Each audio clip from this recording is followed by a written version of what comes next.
नमस्कार, आप देख रहे हैं राष्ट्रीय हिट टीवी। आपके साथ मैं हूं अंकिता।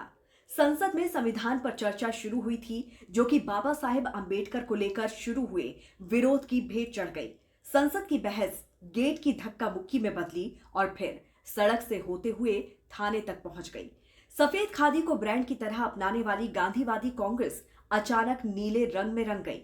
नीली टी शर्ट में leader of opposition Rahul Gandhi ने अंबेडकर पर की गई गृह मंत्री अमित शाह की टिप्पणी पर हमला बोल दिया। कांग्रेस ने शाह से माफी मांगने को कहा।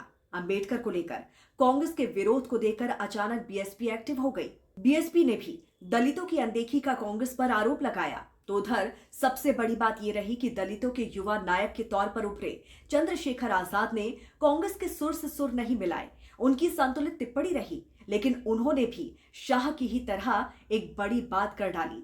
चंद्रशेखर ने कहा कि कांग्रेस और दूसरी पार्टियां अंबेडकर का राजनीतिक इस्तेमाल करती आई हैं।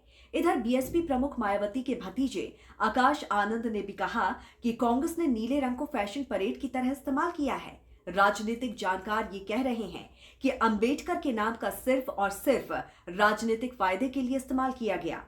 यही कुछ तो अमित शाह ने भी संसद में कहा था। फिर क्यों हंगामा बरपा? अब बड़ी बात यह है कि अंबेडकर को आखिर भारत रत्न इतनी देर से क्यों मिला। सवाल यह भी है कि बाबा साहेब के नाम को लेकर संसद में हंगामा करने वाली कांग्रेस ने 70 साल के कार्यकाल में अंबेडकर को भारत रत्न क्यों नहीं दिया। दरअसल बीजेपी ने यह आरोप लगाया है क्योंकि बाबा साहेब अंबेडकर को आजादी के 43 साल बाद भारत रत्न पुरस्कार देने की घोषणा हुई।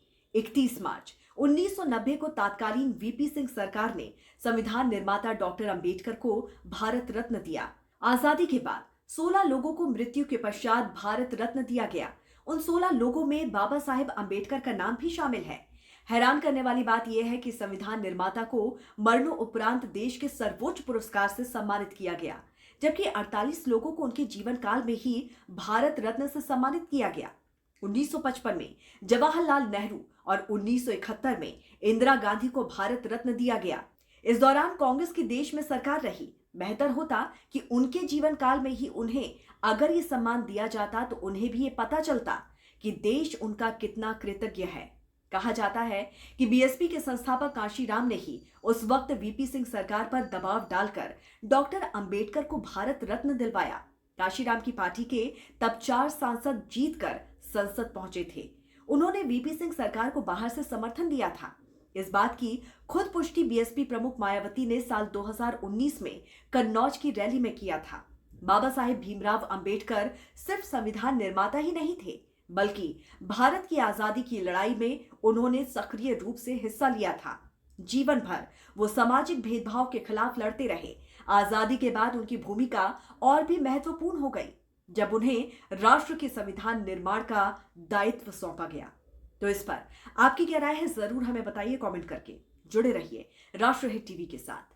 नमस्कार।